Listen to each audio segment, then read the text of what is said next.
Hey, good morning, and welcome once again to Jack's Tech Corner and another Photography Weekly. This is episode number 69 for November 25th, 2012. Hey, today we're going to be talking in the Rookie Corner about removing noise and what is noise. Is noise that rock and roll music we hear coming from our kids' bedrooms? That's hard to remove, right? You got to wait about 18 years and then you can remove that noise. No, of course not. We're talking about noise in your pictures. That's what we're talking about. And then today we're going to have a shooting lesson. So I hope you have your cameras handy. I hope your cameras are out and ready to go. And we're going to be using the camera today. And we're going to be taking some pictures. And I'll show you all about that in just a few minutes. Then, yes, we're going to have our tribute to our holiday cards.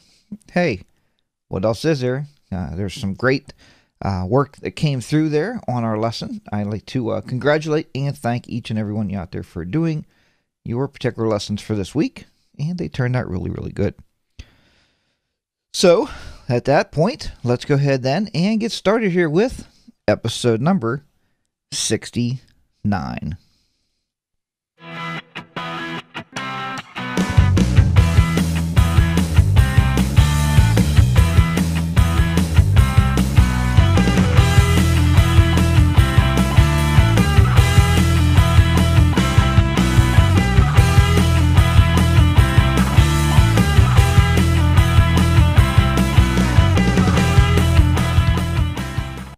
You know, I just caught one of these chat windows here, and I was looking, I was like, wow, that's pretty funny because that's exactly what happened to me. And I'm the one that's always pushing you guys to do your homework assignments. And it was funny because, I was looking and I thought, we did the same thing as Sharon's family did. And if you're following the chat room, you would know exactly what Sharon's family did. We got done, he was like, oh crap. My wife said, what's it? Where's the camera? She said, why? I said, I need to get a picture of the turkey. It's gone. There was my picture. The table, like everything was already in disarray, so we couldn't take the picture of the pretty china sitting on the table, with the centerpieces and everything. So that was kind of our Thanksgiving fiasco, But when you have guests over, that kind of happens. So and that's just the way it works out sometimes. Not a big deal if you didn't get your pictures done. And I understand, and I'm sorry I didn't. I don't know. I keep forgetting that this show is worldwide. So I kind of lost track of who watches the show. And I'm really, really sorry that I didn't take into consideration folks around the world maybe that do not celebrate the Thanksgiving holiday that we recently had. But on that note, everybody did put their best effort forward and created a card anyway. So it worked out okay. So let's go ahead here and get our official shout-outs this morning. Hopefully, we'll talk here in just a minute about a couple other things. But good morning to Andy Taylor, Cheryl, Jeff, Jake the Snake, Jessica, Jody, Kevin, June, Mike JP, Sharon, and Vicky, and everybody else out there just kind of watching and hiding in the background there. You need to get in the chat room and visit with us. There's a lot of good chat that goes on as I do these tutorials. People bring up good ideas, or sometimes, people just talk to one another, and that's cool. That's what it's all about. That's interactive TV, right? So anyway, what I wanted to tell you about was Black Friday shopping. A lot of people have been emailing me and stuff saying, Jack, did you actually go Black Friday shopping? Yeah, I'm guilty. I did. We did not go out at midnight.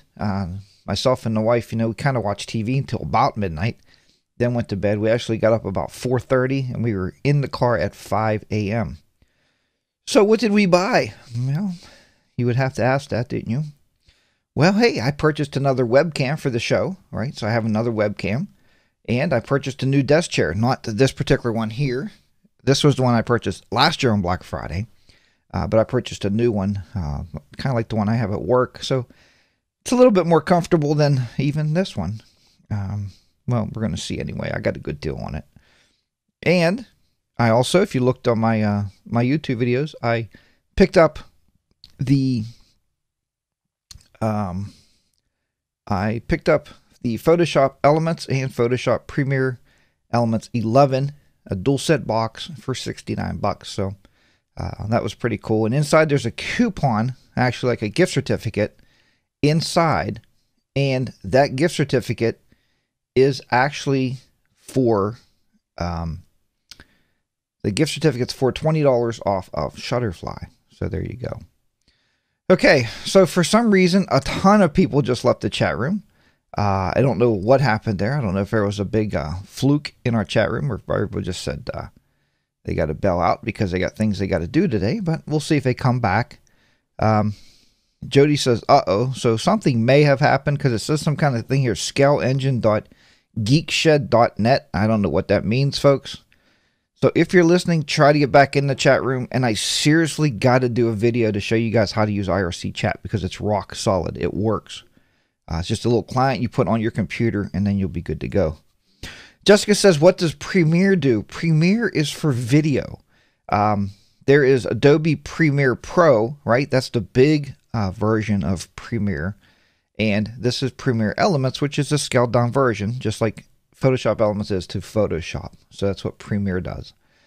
Jessica, if you look back in my early days, I did some videos on video editing with Premiere, and it was an earlier version. So, all right. And you're saying, looks like there's a problem with the server. We have more trouble with chat rooms than any other show I've ever watched in my life. I don't know why that is, but anyway. So like I said, guys, if you are watching, please try to log back in, and you'll be fine. We'll get you back in there. And I will today. It's on my list now. I am going to do a video on how to use IRC, a chat client, how to set it up. It's very easy. Then you just double click each week, and bam, you're in the chat room. You don't have to worry about the other one they're timing out or anything. So, yeah, okay. So you'd like to see some videos on that too, and I'm planning on doing more videos on the Premiere Elements. So there you have it. But first today, hey, we're gonna get started talking about. We are going to get started in. It's okay in the UK. Now, I think Jeff was talking about she wants to see some videos on how to edit videos using Premiere.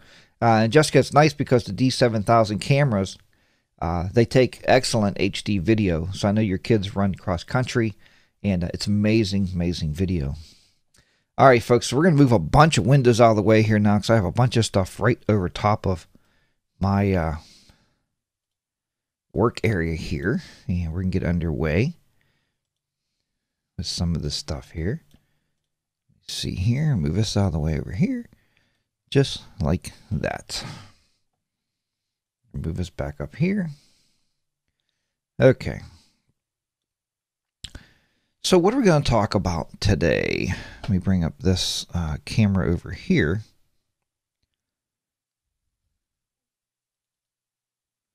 Like that. So what we're going to talk about today, we're going to do some shooting here. And what we're going to take some pictures of, actually, it doesn't really matter what I'm taking pictures of. If you must know, it will be pictures of an apple in front of a backstop or a backdrop. Now, why? Why, Jack, are you taking a picture of an apple? That doesn't make any sense at all.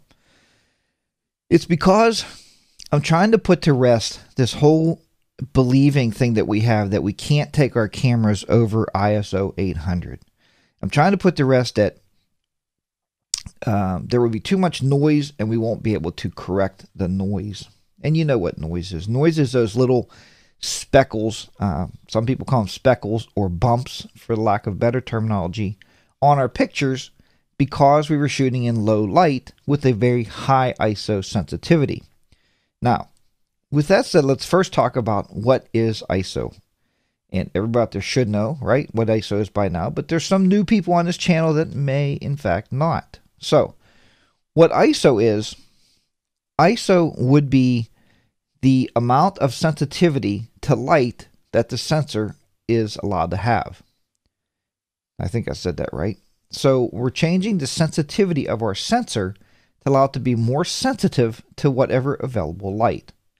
The higher ISO, the lower the higher the ISO number, the lower the availability of light there may be wherever you may be shooting. So here's what people do then. They pop up their flash, right? We add light. That's correct. That could be a response. Or we we use a reflector. We can introduce more light to the subject. And that could be another proper response. Or you turn on more lights in your room. Again, another response. But why not kick the ISO up? Why not try it? Oh, Jack, because there'd be too much noise in my picture. Oh, we can't have noise. It would look like crap. Well, I've been playing with this segment all morning. Probably since about 6 o'clock, I've been working on this segment for you guys. And what I've been realizing is, one, I can shoot pretty nice pictures in whatever available light I have. Two, now I shoot a D7000, and you guys, I don't know what you're shooting out there. If you're shooting a pocket camera, we'll kind of address that also. You know, a point and shoot camera. If you're shooting a full frame SLR, I'll touch on that here in just a minute. Anyhow, so the ISO sensitivity, I'm shooting a D7000. I'm sure you guys with these 7Ds, these Canon 7Ds you guys are shooting, or the 5Ds, it's going to be in that same ballpark. You guys with the point and shoot, we're going to have to touch base a little bit, and I'll tell you about that. The sensitivity on these high-end DSLR cameras, right? And high-end, I mean not full-frame camera. It's just a high-end camera. Is very, very good. They don't build these cameras to not work well. All right, they build these cameras because they're rock-solid workhorses. I've shot a lot of weddings with the D7000, just like the 5D, right? They're not full-frame, but they still work very, very well. Now, have I ever shot at high ISO settings at a wedding? No, because I'm scared to death to do that. Until today with this segment, now I think I'm okay. You will notice I am using a 50mm fixed 1.8 lens, but don't let that fool you, because here's what I'm doing. Today we're going to shoot at f4. And the reason I picked f4 is because I figure most of you out there, if you have your kit lens on your camera, your 18x55 or whatever Canon gives you, they're probably at 3.5 to 6. So I didn't want to shoot at f1.8. You say, Jack, I can't do that. I want to mask what you guys can do. That's what these shows have been about since day one. So this is shooting at f4, and then we're going to go over the rest of the settings. Now let's go back a little bit here and talk about the point and shoot camera. The point and shoot camera, which I have one, my top ISO is 400. And it's an older one. I'm sure today it's probably 800 or even 12, maybe 1600. Now, the point and shoot camera has a smaller sensor in that camera, so it's cropped even more than these bigger cameras. So what happens is you're going to get even more noise introduced in your pictures. The trick is to use this little lesson I'm going to show you today. It's not a big setup that I have here, folks. And get your cameras out today and take these series of pictures and then play with what we're playing with, and then you're going to understand it. And besides, you'll probably see something like this come up as a homework assignment. Just saying. So there you have it. All right. With that said, we are going to look at the chat room, because I like to stay up to date on the chat room as we go. Let's see. They're all back. Good. Everybody made it back in there. My goodness. I don't know what happened there, folks. Okay. Let's go through here. All right. We were talking earlier in the chat room there, folks, about video with the D7000, and I'm sure that the Canon 5D also does 180 resolution full HD video, and we were touching base on that. But anyway, I'm going down here to about where Andy Taylor talks that modern cameras are a lot better than they used to be for noise, even better than the grain with high speed. 1600 ASA film was. Okay. So with that said, we're going to talk about, and we're going to shoot. So we're going to be shooting here today. This is a live shooting show. And I'm going to be showing you about noise in your cameras. And then we're going to be doing some editing with Photoshop Elements on how to get rid of the noise or eliminate it, or maybe a better even word is hide it. But I'll show you that after a bit. We'll talk about that. Now, what many of you may not have out there, I only know for sure one person out there that does have one, is a light meter. Now, I'm going to go over this light meter today, and I'm going to show you why I really like it with ambient light. It also works very, very well with flash, but there is an app, folks, for your iPhone and for your Android phones. So if you have a smartphone, there's an app. It's called Light Meter, and it's free. put that on your phone, and you will have a basic light meter for ambient light, and it works pretty well. So, but I'm going to show you this light meter and how a light meter works to allow us to tune in to our settings. And I'm using this because I don't want to fool around a lot with this video and take your whole day trying to figure out my exposure settings. So first we're going to turn it on, and here's what we're going to do. I'm going to start off shooting, like I told everybody here, we're going to start shooting at f4. So an aperture of 4, because I know all your cameras will shoot in an aperture of 4. And I'll be shooting in the Lightroom, so we're going to watch these shots as they're coming in. And what I'm taking a picture of here is a basic apple. I just have it sitting on a bottle, and I just threw up a white backdrop. Now what we're going to look at as we take these pictures, we're going to go up through the ISO settings, and we're going to go up into like ISO 3200, and we're going to introduce noise into our picture, and then we're going to show you how to take that noise out. That's our rookie corner part for the day. Because I know most of you know how to edit the noise, so we're going to show you how to introduce the noise. So let me bring us back to this camera here, and we'll see if we can get this set up here so I can show you how this works. All right, now I did this morning in my pre-show here. I was working it pretty well. Okay, so at the top up here, you have ISO 400. That's what that's showing you. That's the ISO setting. Here we have the aperture setting, 4.0. And over here, we have the shutter speed. Now, if we roll this wheel, you're going to see here the aperture changing. And as the aperture goes up, you're going to notice, because what are we doing there? We're closing down the available light. As the aperture goes up, the shutter speed has to slow down because the ISO is staying constant. Okay, let's go back to 4. But what we're going to do today is we're going to start at 4. You can see I'm going to be shooting at 15. So 15th of a second is pretty slow. Now, pull it back a bit. Okay, can you guys see that better? Hopefully you can see it a little bit better. So now what I'm going to do is hold the ISO button in, and we're going to change that ISO button up there. Well, as soon as I can find the button here. Let's see here. The ISO button is here. Okay, now at the top, if you see, we're going to go to 800. You see that the shutter speed actually goes up some. The shutter speed's up to 30. If we go up to 1250, the shutter speed goes up to 50. Again, as the ISO goes up, the shutter speed goes up along with it. So why is that? It's because the ISO, the higher the number, that's better or easier sensitivity to light, right? You have more sensitivity to light. So here we go. We're going to start at 400. I just want you guys to see how the light meter works and how it allows us to control the camera. So I'm going to dial these settings in, and we're going to look at this picture and see what kind of exposure we have. So we're going to be shooting at ISO 400, the aperture of 4.0, and the shutter speed of 15.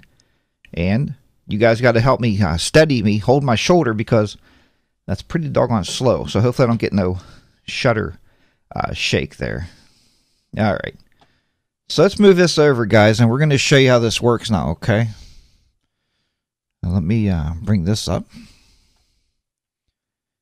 And this particular Sekonic meter is the L358. L358. That's a very, very good meter. And I said one other people because I know absolute for positive for sure that Jake the Snake does own one. He actually purchased it about when I bought mine. Okay, guys, so here we go. We're going on to here now. This is Lightroom, and we're going to be doing some capturing. Now, all right. You're getting... Oh, okay, so I think Jessica is actually downloading the app right now, the Light Meter app. So if you guys can see this, I don't know if you can or not, I'm going to be going through some different ISO settings here, and capturing directly into the computer itself, the picture is going to come down below it here. And then we're going to look at these pictures. So let's go ahead and get started. All right. Now, the camera's on. Take a focus here and we'll get a shot.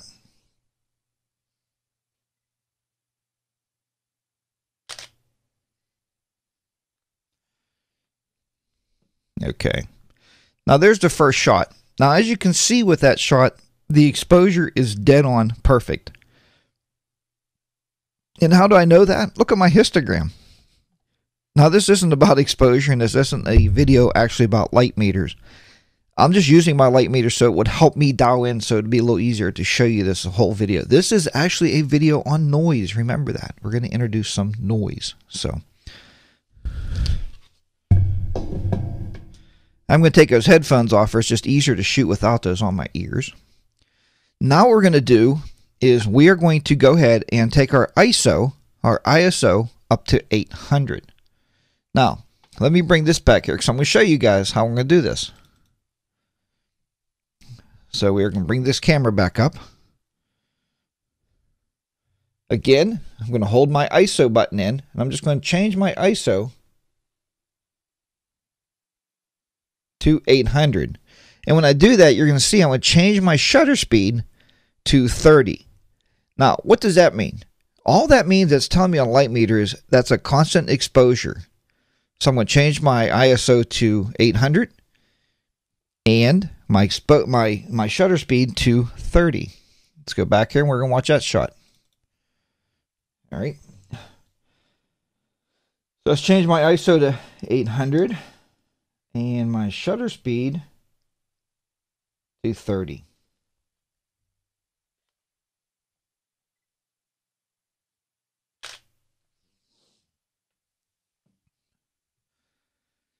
And again, another perfect exposure. It's the exact same exposure because I'm using the exact same lighting in my room. I'm just changing my ISO and my shutter speed.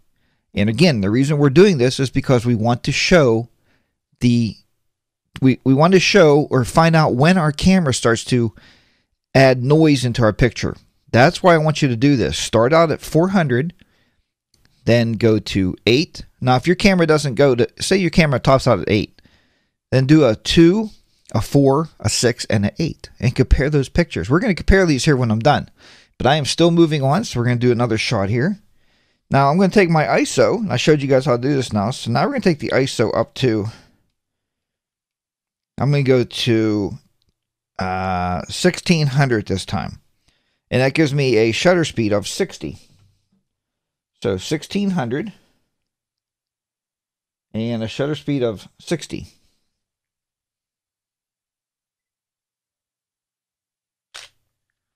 And grab that picture. And again, as you see on this video, the exposure is not changing. Okay, the light that I have in the room, I'm not using a flash. This is just available light in the room. Now we're going to take that ISO and we're going to go up to 2500. And what I want to show you here with this 2500, check this out. This is really interesting to see how this works. If you look at the top, 2500 is the ISO. Look at the shutter speed now. It's 100, right? That's a really good fast shutter speed. So if you're shooting, taking pictures of your kids in a gymnasium playing basketball, you know, you're going to be shooting at an ISO maybe of 2500, but this light meter is a great thing to have because you're going to see the available light that you have in that gymnasium and be able to set it so it's fast enough. How many of you get camera shake when you're inside of a gymnasium? You know, we went a while back to watch monster trucks with my kids, and we took a camera with us, and I was able to dial in some pretty good settings to get the pictures without any blur. But that is why, because your shutter speed's too slow, you got to get that ISO up. So we're going to shoot at ISO 2500 and the shutter speed of 100. So let's try that one. Okay. Losing track here. 2500 and a shutter speed of 100. And I'm still staying at f4. I'm not changing my aperture setting.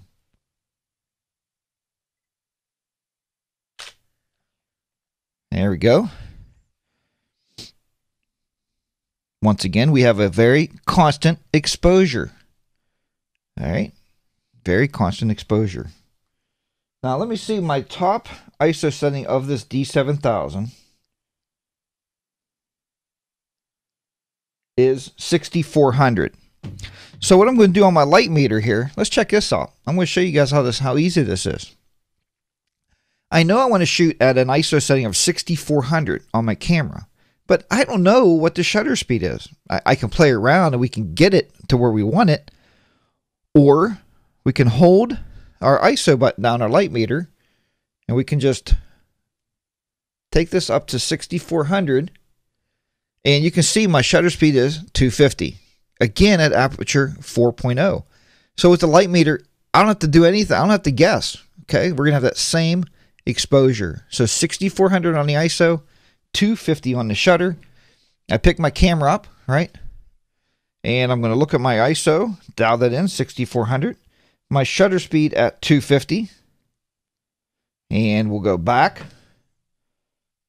Set this aside. Let's go back to my Lightroom. Take the picture.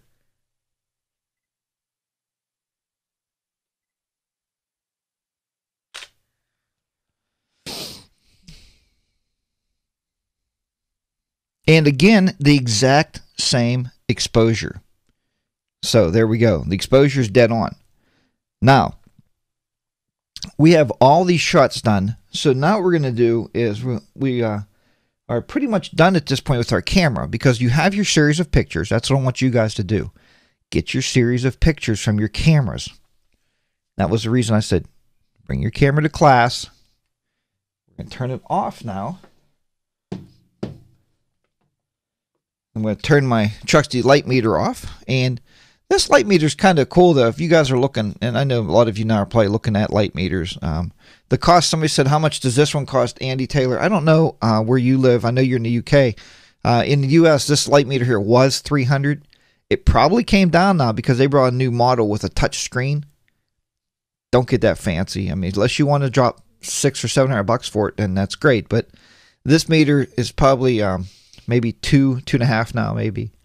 But again, you're talking, if you're out and you're taking pictures of a family, or I know Jody, like you're doing a wedding, or Kevin, if you're out shooting, you're taking pictures of the kids outside, or if you're doing senior pictures, Kev, by the lake, this is just great because you can get that first, boom, I know exactly what my settings are. Let's dial my camera and let's get started shooting.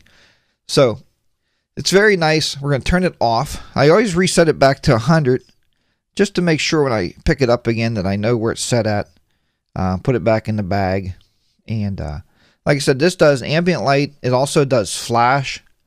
So you can just click the button, hit the flash, and you know how much light is coming from the flash. So it works really, really nice. Let's close that down. This has a retractable little ball here so you don't break it. You just turn this, and it just retracts right back in. So there you have it. Again, you guys have seen my light meter in the past, but for those who have not seen it, that's the light meter. So we're done with that. So that was a good, easy part of the lesson. And there's getting reports now from Amazon is showing it at 309. So there you go. Makes a beautiful stocking stuffer, the light meter. So, and you know, when I first got it too, I first bought it. I told my wife, I watched a lot of videos, just like you guys watch a lot of videos on photography. We all do. And it was kind of funny because I was noticing a lot of photographers that own their own studios and everything have a handy dandy light meter. And I thought, wow, if you have a light meter, you know, it makes sense to have a light meter. So the wife said, well, you know, if you want it, just go and get it. So I bought it. So I bought the light meter, and then I used it a little bit, and I thought, this really isn't that handy. But then when you start using it, putting it in your pocket when you're out shooting, if you watched a video when myself and my son and my daughter was in Pittsburgh, doing some Strobus work. I was teaching him how to shoot with some flashes in daylight in Pittsburgh. You will see that I had the light meter in my pocket the whole time. We used it the whole day. We took readings just to get the cameras dialed in right on the money. So there you have it. Again, this is a class about noise. This isn't so much a class about light meters. So let's put that to rest. Okay, let's go ahead and take that short little intermission break. I want you guys to go ahead and fill your coffee cups up and get ready, because when you come back now, we're going to actually look at this series of pictures, and I'm going to show you what noise looks like, show you how it's introduced, and then we're going to look at about about 4 or 5 ways to eliminate pretty much all noise. So even if you have to go to those high ISO settings, it's okay, because you're going to be fine with that and be able to manage it and correct that picture later anyway. So let's go ahead with our little advertising spots. Refill your beers, your coffee cups, whatever you might be drinking, and I'll see you back here in about 3.5 minutes. I'd like to thank you once again for watching Photography Weekly each and every week. And I wanted to say a special thank you and a little short commercial break here for our sponsors of this show.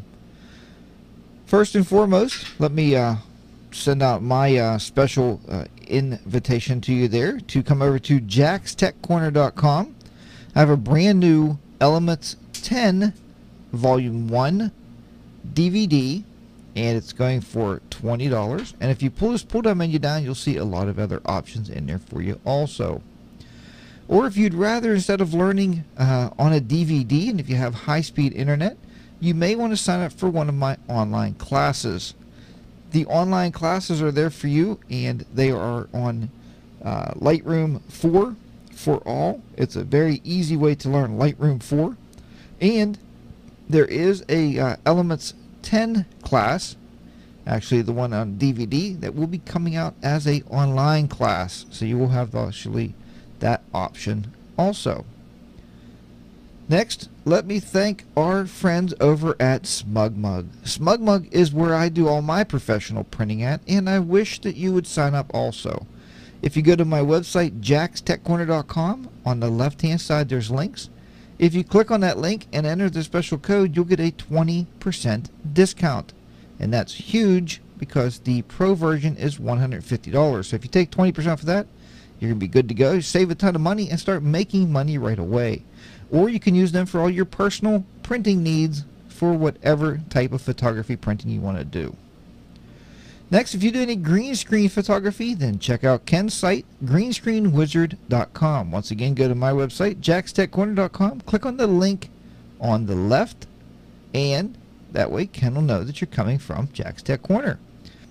Once again, that's greenscreenwizard.com for all your green screen photography and now video needs.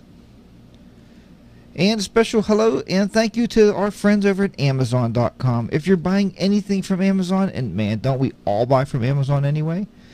Go to my website, jackstechcorner.com. On the left again, click on the link to go to Amazon before you buy anything. That gives us like a 1% deal there of your total sell. So it helps the site out here, it helps us out, and it keeps it so we can buy new equipment to keep bringing you these great shows and keep on going. So if you're buying from Amazon, just go ahead and click that link and buy as you normally would. And I'd like to thank our HDR sponsors, HDR Soft and Photomatix. Photomatix does a great job. I'm using the Pro version now, Photomatix Pro 4.2, and the Lightroom plugin, and it is absolutely fantastic how it's integrated with Lightroom.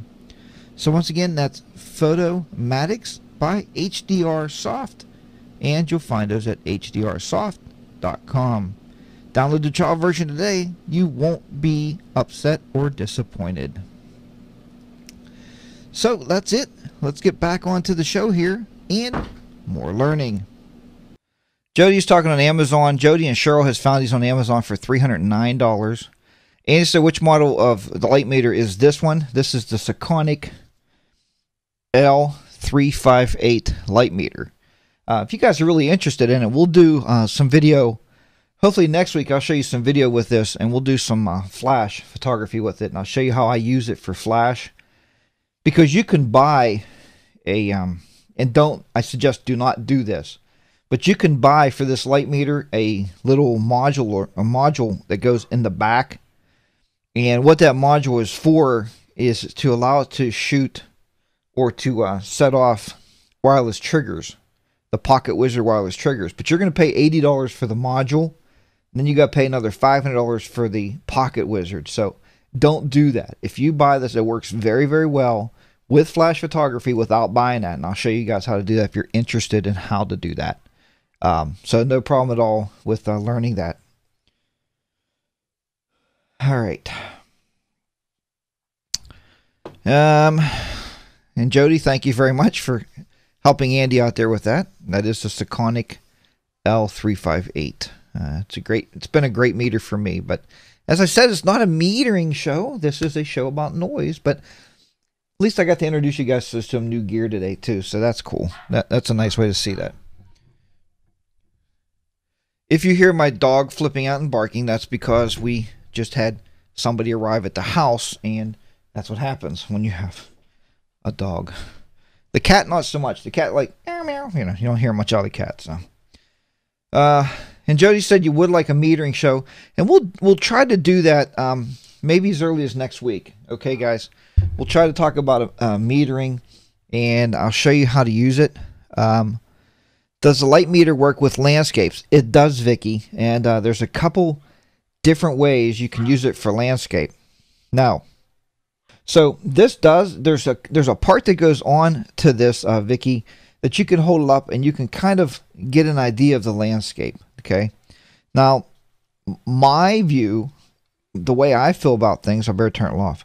The way I feel about things is if I have this outside, and if I'm standing out in the open where the landscape is, say I'm shooting a picture of a lake, and I hold this thing up like this and get the available light and look, that's your reading. Because remember, guys and folks out there, one thing about the sun, as anybody will explain to you, is a very large light source, right? It's very, very broad. So if I get the light source here, as long as I'm not under shade, that light's going to be the same as what it's going to be on a mountaintop.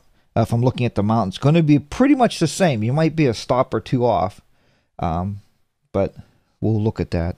Maybe I'll go out somewhere and maybe I'll do a video. It's a little cold right now in this month, but maybe soon I'll get a nice day and I'll go out and do a video of me using this to shoot landscapes, and we'll talk about that a little bit. So that'd be fun. You guys have some great ideas, and that's why I love doing these shows so much, because you push me to do even better things with it. So one thing I did want to do for later, and we'll just take this out of here. I've actually been shooting so much, my batteries actually got to the point where it's actually starting to die. So get that in the charger. And let's get on now with looking at these pictures. And what we're going to look at here, this is actually shot at ISO of 400. Now if I double click up here, it's going to allow me to move this around so you guys can see this.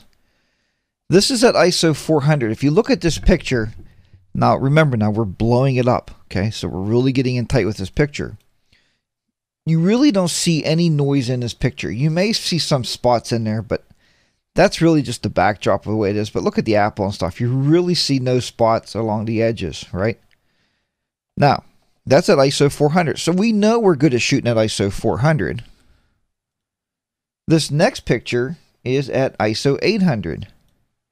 And if you look up in here, again, you're not really seeing a whole lot of introduction in noise that really is going to be anything quite crazy that we would have to worry about. Let's look at our next picture.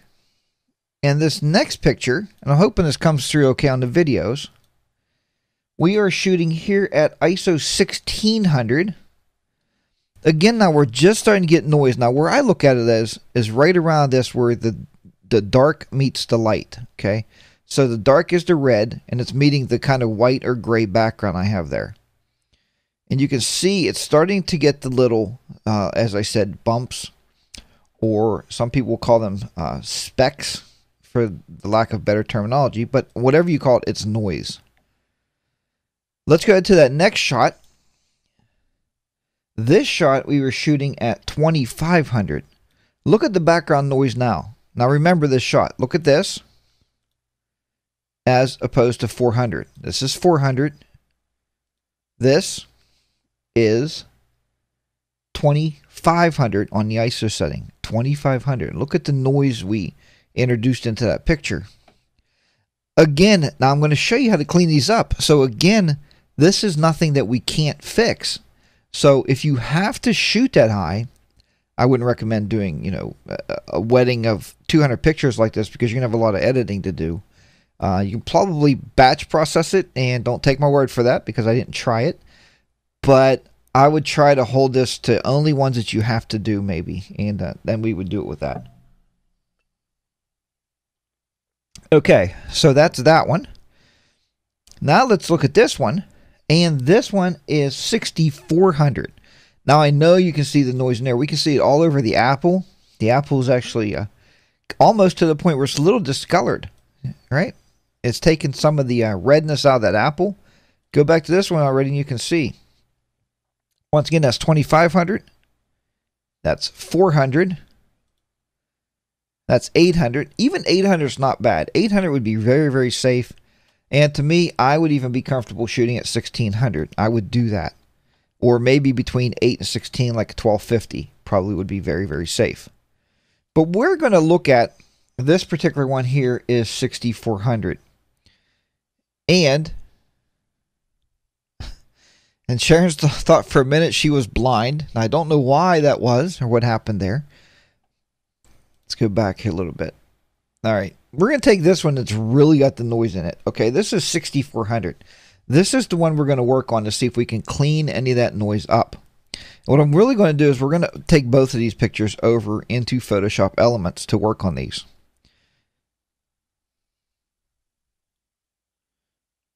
You can't see the bumps or spots. I hope they're coming through. Let me see if we can bring us up any more here. Hold on. Let me see if we can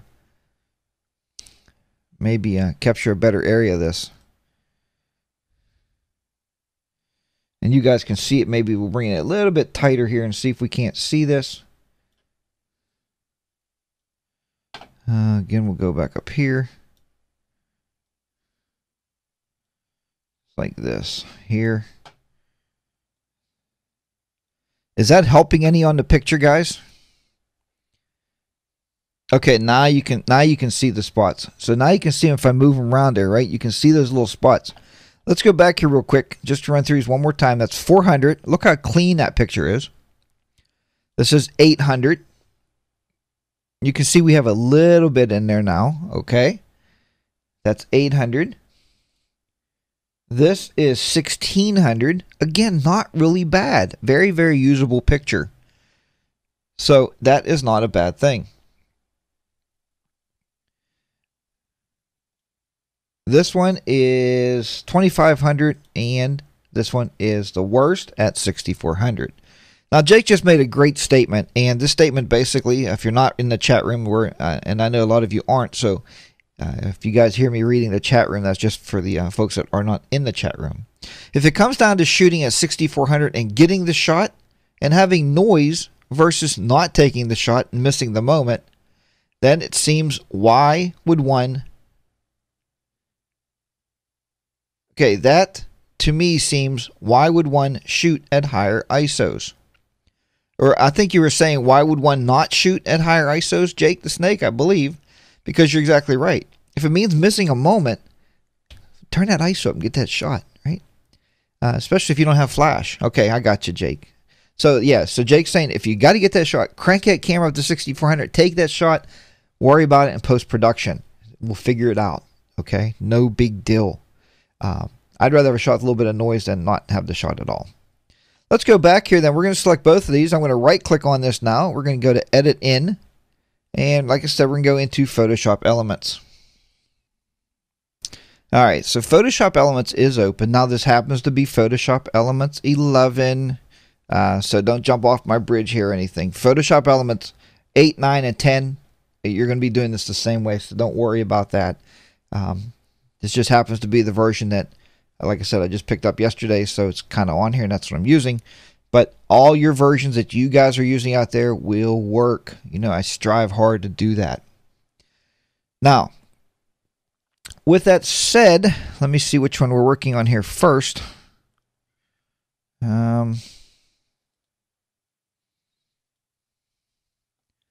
15 and then 16. So 16 is the worst one. So we're going to try to work on this one first. Now, here's the way you approach this. So here we go. We're going to look at this picture. The first thing we're going to do, as everybody has watched my videos knows, we're going to duplicate that background image using a Command or Control J. Once we do that, the easiest way that I found to get rid of this noise is just really, really easy to do. I'm going to actually bring this up a little bit. We're going to zoom this in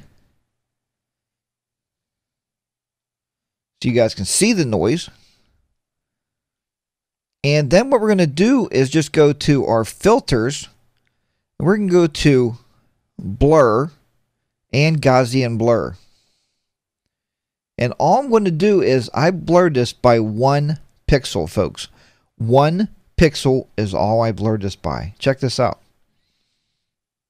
The noise is essentially gone. That's shooting at 6400 ISO.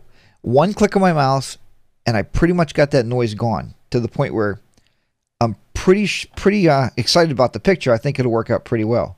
Let's bring it back out. You can look now. It looks pretty good. So not a bad little trick. Now, I told you I had about 4 or 5 ways. I think I have 4. So we're going to look at this some more. And if you hold your space key down when you have this blown up, I don't know if you guys know these shortcuts, you can move this around. And if you hold your Alt key down on your keyboard and turn your mouse wheel, you can make this bigger and smaller. You don't have to fool around too much with it. All right. Now, so what I'm going to do now over here on the left is I'm going to turn that layer off. So I brought my noise back. Now what we're going to do is duplicate that background layer again. Okay. Once that background layer is duplicated once again, now I'm going to show you my next way to do this. The next way is to go under Filter, Noise.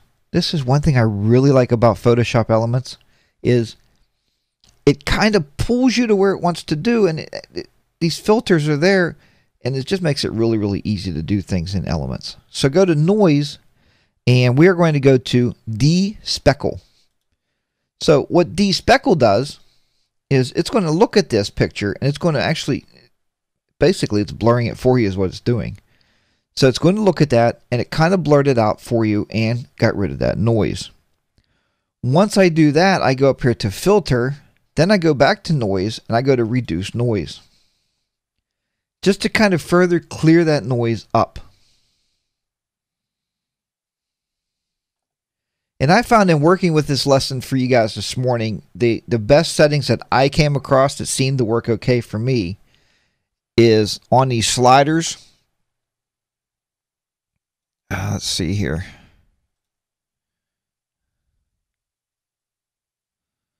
Again, on these sliders right here and here. There we go. Now you can see it. The strength, I have it at 7. The preserve details, about 89. You can work through here, 85 to 90 seemed to work pretty well for me, and it seemed to, hang in there pretty good. Reduce color noise, I only did that by 50%. Now, remove JPEG artifact. Now, these pictures I really didn't tell you, but when you capture in tethered mode from your camera to your computer in Lightroom, I have the camera set on RAW, so those are RAW images. But if it is in fact a JPEG image, you would click on this just to make sure there's none of that compression artifact in your picture. You want to make sure that's all gone. Then you simply click OK. And it's going to further reduce the noise from what we had in there before.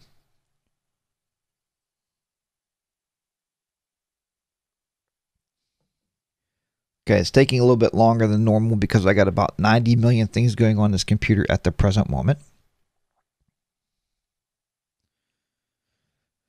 Okay, let me bring this back out here.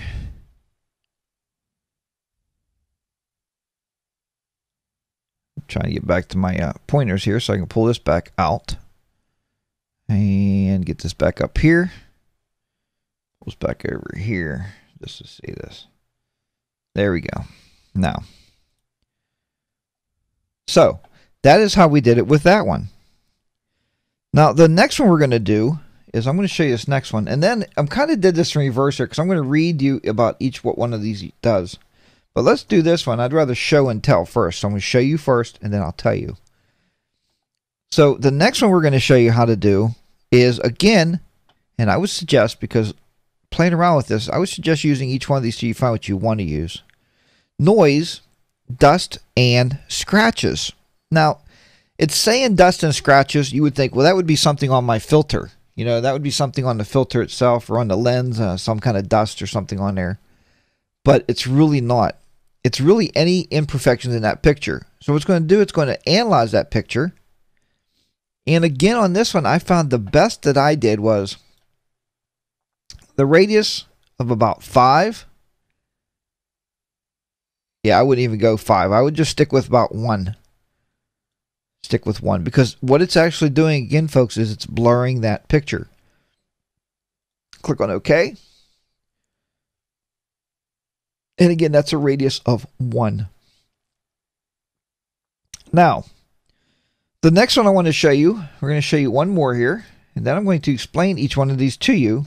Again, I see people getting kicked out of the chat room. I'm sorry that happens, but I know you guys you're very residual, and you will come right back in. I do know that. The next one here is called median, M-E-D-I-A-N. If you click on that one, again, I found the radius of about 2 works to be pretty well, and then just simply click OK. And once again, that noise is pretty much cleared up. So I'm going to just take us back out here to show you.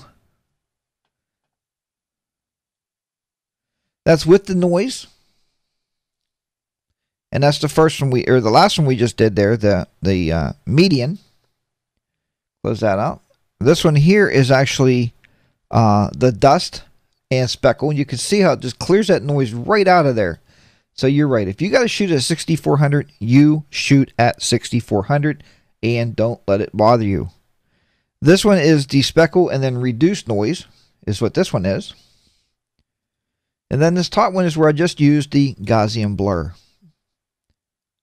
So again, they all work very, very well. So we introduced the noise, and then we showed you how to actually get rid of that.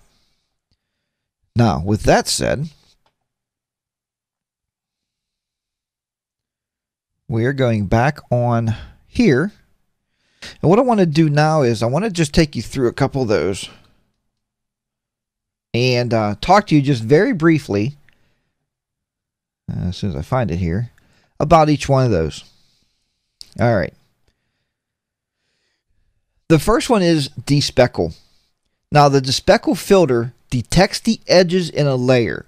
So it looks at that layer and it's looking at the edges of the layer. And it's looking for the areas with significant color changes occur. So when that bubble comes up or when that noise is introduced, there's a color change. And it blurs that selection except those edges. So it takes that and it kind of blurs it. All of these I found, folks, every single one of these are blurring the picture. That's how it does it. The blurring removes the noise while preserving the detail of the picture. So if you have a picture of a groom, of a boy playing basketball in a basketball court, it's going to preserve the detail of that picture while cleaning that noise up. Now you can use that filter for removing banding or visual noise, and that often appears in scans or magazines. So you can also get noise in scans and magazines too. So keep that in the back of your mind. The next is The next is dust and scratches. The dust and scratches filter reduces the visual noise by changing dissimilar pixels. So if the pixels are a little bit off from each other, it changes those to match the original pixels, and it kind of puts it back together for you. Median. The median filter actually reduces the noise in the layer by blending and the brightness of the pixels within that selection. So it's looking at the brightness and the dark. So it's looking at highlights and the shadows, and it takes those and it removes those by making the pixels similar in brightness. discarding the pixels that are too much differ from accented pixels. So there you go. These are just the actual terminology of the stuff. Reduce noise. The reduced noise filter reduces the luminous or the light of the noise and the color noise, such as the noise introduced by photographing with insufficient light, right? And like I said, some of that I agree with because it's also insufficient light and it's also a higher than normal ISO setting. You're going to get noise introduced into your picture. It will also, this is the only one that will also allow you to remove that JPEG artifacts option, to remove the blotchy artifacts and the halos that's caused when you're saving an image at a low JPEG quality. So there's the key element, low JPEG quality. Why is it low? Because two things. We have low light, and we have that ISO setting jacked up. So the image is going to be a little less than what we desire, so it may introduce some artifact. So there you have it. Okay, so hopefully that all worked out, and you guys understand all that. As I said, I see a lot of you getting kicked out of that chat room again. I tell you what, I am going to be doing a video. I am going to put it up on our Facebook group. I know a lot of you on the Facebook group. I'll also throw it up on YouTube of how to use an IRC client. It will go up today. I got to do this today. I got to make this video. I'll show you guys the settings to put in there. And then all it is a little application on your computer. You double click it each Sunday morning. Pow! You're in the chat room. I mean, I follow the chat room all morning. It's something about that web interface one. Some people say the pop-out one works better than the one on the website. And I don't know if it's because so many other broadcasters out there use it. And there's so many people in there, like on their server. So maybe it's better just not to use that one. But it's one way or the other. But I will do that today. Just to give you a heads up, I use a program called, on a Mac, called Collogy. It's COLLOGUY. That's all it is. Collogy or whatever it is here. Here, let me show you real quick. This is what it looks like. You can see I got it like big screened here. I can see like when all you guys got knocked out of there. Let me just capture a screen here. This is just a little bit add-on. This is not part of the show. And I will probably have to edit this out of the YouTube video. But just wanted to show you guys. So there you go. So again, this is the chat room here that I run. You can see all you folks are over here on the left that's going on. You type here on the bottom like this. And it comes up. What I like about it is I can blow the fonts up so I can actually see what's going on as you guys are talking. So Andy Taylor says he's using the pop-out and it has been just fine. So I think that's it. If you're trying to watch that video over on the left, and you're trying to use the chat room over on the right, I think that chat room on that page kind of goes south on us occasionally. So there you have it. Okay, guys, once again, thank you so very much for tuning in here with me each and every week. It's because of you guys, you folks out there, picking your cameras up and saying, how in the heck do we use this confusing thing? Why is there so many buttons on it? Why do they got to put so many dials on it? And why is there so many lens choices? And why is there so much equipment to buy? What the heck is the point? But I'm glad I was able to actually work with you folks and help you through some of this confusing stuff here. Please, if you're not on our Facebook group, please join it. It's growing by leaps and bounds, and that's the thing. And remember, I said our Facebook group. It's not mine. It's called Jack's Tech Corner. Just have a place to go, but it is about photography, and we do hang out, and we talk a lot about photography there. So, but until next time, keep those shutters clicking, keep your editors editing, and I'll see you back here next week for another Photography Weekly and more photo fun. Hey, take care. Have a great week. If you can when you're working. That sounds pretty weird, huh? Great week. And we'll see you back here soon. Thanks for joining me.